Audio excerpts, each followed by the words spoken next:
I'll be in New York tomorrow. I'm going to be at the Big Talkers Convention. That's an annual confab, and I'm going to be debating Tom Hartman. He's a nice guy. Whoa, he just cool. happens to be wrong on everything, so I'll set him really straight. Good. Wow.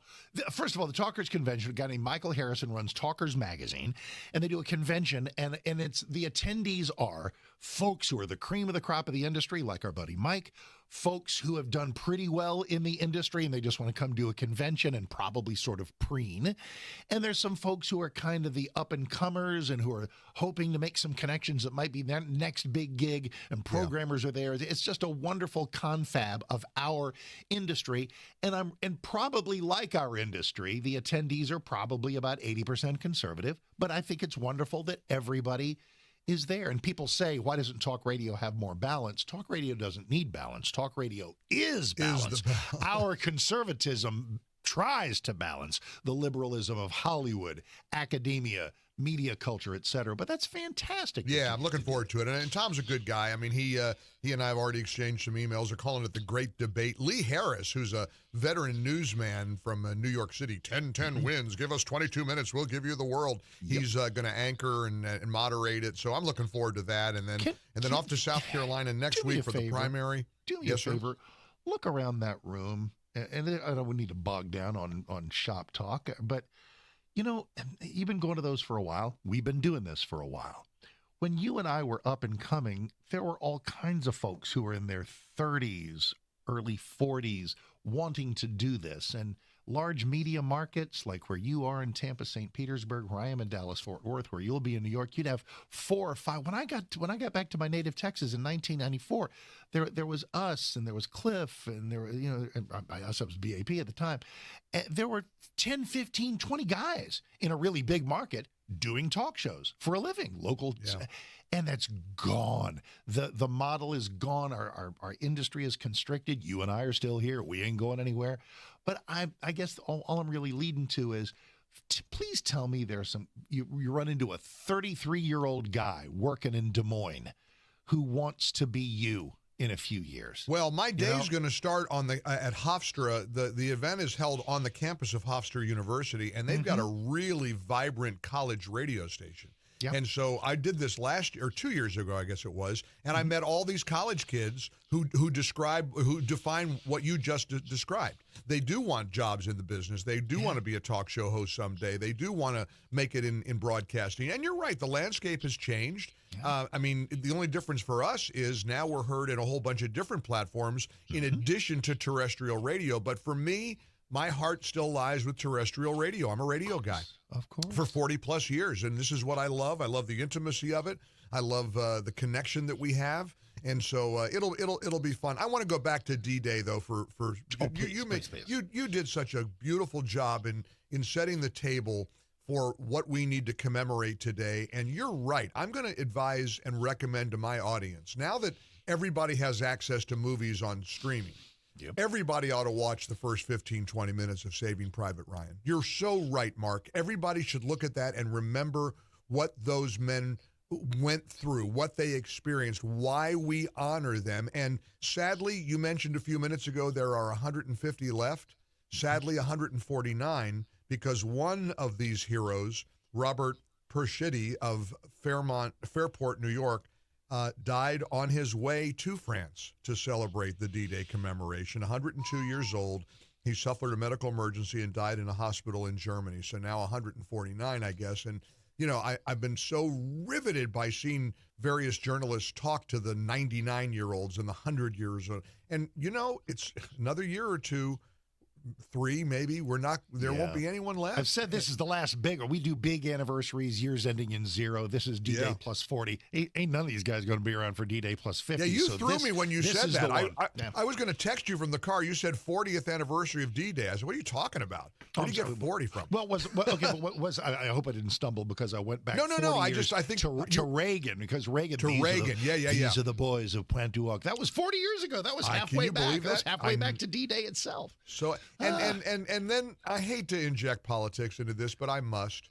When you said, let's listen to President Joe Biden, I'm in the car driving over the Howard Franklin screaming, no, don't do it. Don't do it. Don't do it. Well, no, but didn't you regret it as soon as you played it? Well, no, because I said, let's see how this goes. Well, you heard what he said, right? I did. And I wish I could go to an American president and know, like I know my own name, that his remarks would have not one glint of politics, not one shiv in the ribs of This Trump. is Joe Biden you're talking about. He's sitting there talking about Hitler. Listen, there are a million ways to refer to Hitler. When he talks about racial superiority, you know he's talking about the Republican Party of today. And when he talks about the victory that we enjoy, the keeping democracy alive. When Joe Biden says democracy, exactly, he's talking about Trump. That's right. He's talking about Trump. Only Joe Biden would stand there and make it a campaign speech. And I will not play one word of him. Sorry, can't do it. Not going to do it. So I'm glad you have that policy. I salute that policy. Hey, I'm glad I did it. I'm glad I did it in order to make the point. So there are a lot of ways to go. Yeah, and that's the other argument about playing clips from CNN and MSNBC. Something else I've decided to make a policy change. No more. I saw this morning a whole list of Joy Reid clips and unhinged this. I'm not doing it. Exactly. Not doing it. There's no reason to come to work. I mean, we got a country to save. We've got of course the anniversary of D-Day. We've also got this supposedly big news that Trump has revealed his short list of vice presidential running mates. Now, normally this isn't a big deal, but I do believe it's a big deal this time around. It's a really big deal because he's gonna be 80, and listen, he'll live to be 112 and outlive us all. But if nothing else, we know factually that he only serves one term. So this is a leg up on being the 2028 nominee for somebody. And, I'm skeptical. There is all the buzz about who's on Trump's list. I've always said those who know aren't talking and those who are talking don't know. But there apparently is a little bit of a trickle out of news that the Trump got ahead of myself, that the Trump campaign asks you for some vetting documents. They contact you and ask you for some stuff. And those apparently have gone out to J.D. Vance, Marco Rubio, Doug Burgum, Tim Scott, Ben Carson, Elise Stefanik, and Byron Donalds. And Tom Cotton. And it was I didn't hear Cotton yesterday. Yep. Totten is the 8. There were 8 that got the official request for financial and other vetting documents. I mean, that list, I'll start. I like Tim Scott. Always felt that Tim Scott would be a good pick, and for the same reasons that he picked Mike Pence in the first place, because he doesn't upstage Trump in any way. He's a happy kind of conservative warrior guy. Nobody upstages Trump. Well, there's somebody who would try, and I love her, and that's why it ain't going to be Carrie Lake. So anyway, but keep going. Or Nikki Haley. It wouldn't be Nikki Haley. No, it's not gonna happen. But hey, Ron DeSantis might unintentionally. And that's the dream ticket. Upstage? I don't think so. I don't think so at all. Isn't it interesting though, Mark? Think about this. So apparently DeSantis isn't even in the running. There's just not even. He's not interested. Trump's not interested. Prepared to absorb that. Mm-hmm. But doesn't that make it? This is very intriguing to me. Does that mean that DeSantis's ship has sailed? That he has missed the moment that in 2024, where he had the chance to join, and he's fundraising for Trump and he's supporting Trump and he's all on board. Does that? But don't you think the bloom is off the rose a little bit now? At the moment.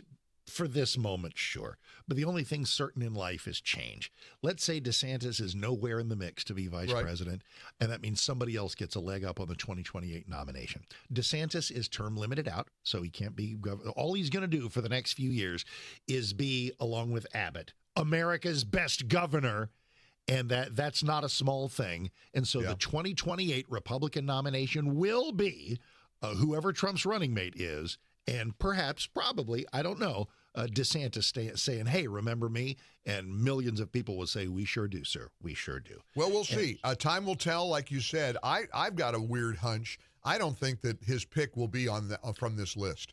That's a classic bait and switch. Trump. He surprises everybody. The Vegas line, you got your Scott, your J.D. Vance, your whatever. Doug Burgum, for some reason, is real prominent on this list. And I love Doug Burgum, but please, North Dakota. But there should be a strong betting line for somebody we're not even talking about. That's right. Somebody who comes out of the clear. I told you what Seb Gorka told me was going to be Lee Zeldin out of New York. Why not? They're opening up campaign offices now in places like New York, saying, Trump says, mark my words, we're going to take New York. By the way, final note on, and because this is such an important day, and some of our texters are so perfect. Here's a text from Dallas. Mike, I listen to you and Mark every single morning on my way to work. I'm listening to you right now talk about honoring the D-Day veterans, and I so appreciate it since my father just passed away this past Memorial Day. He was a Navy veteran from World War II. He would have been 98 on July 10th. Very fitting that he passed on Memorial Day, and we will be doing full honors as he will be interned at the Miramar National Cemetery mortuary. He wasn't able to go to D-Day to Normandy, but I believe his 4 years he spent in the Navy during World War II was on a carrier. I honor him. Thank you guys for what you do. You know, Mark, one of the things I'm trying to put together, you ready for this? I think I mentioned this to you last week. World War II Museum in New Orleans? I want to bring a group of listeners to the World War II Museum in New Orleans. I want to do a weekend in New Orleans with some of our audience. There's no museum like it, Mark. I mean, it's have you been there? And I forget, have you been? No, I've not. There was kind of we had a corporate tie to that, and I think I had a chance to, but had a conflict. But I said I've made a commitment. I will absolutely get there at some point because it is something to be seen, apparently. Oh, it's incredible. And I was sharing with you the story about how surviving World War II vets are telling their stories, and then through AI, people are going to be able to ask them forever, what was that like? What happened on Normandy? What happened on Omaha Beach? And they're going to, in their own words, tell the story. So anyway, stay tuned for that because we've got big plans for that. We got our cruise coming up. We got all kinds of travel, and you'll be gone on the beach with you and your bride, you know, eating, drinking Mai Tais, and I haven't said where I'm going. Not caring about what the world. I'm going anywhere. I will have a story when I come back. But all right, you always do. I always do. Happy Thursday, my friend. We'll see you when you get back. Have a great Absolutely. vacation. And God bless you, Mike. And I know you're going to be part of this broadcast day that keeps everybody's toes tapping topically. And we look forward to the Mike Gallagher Show every day today at 10 on 660 AM. The Answer.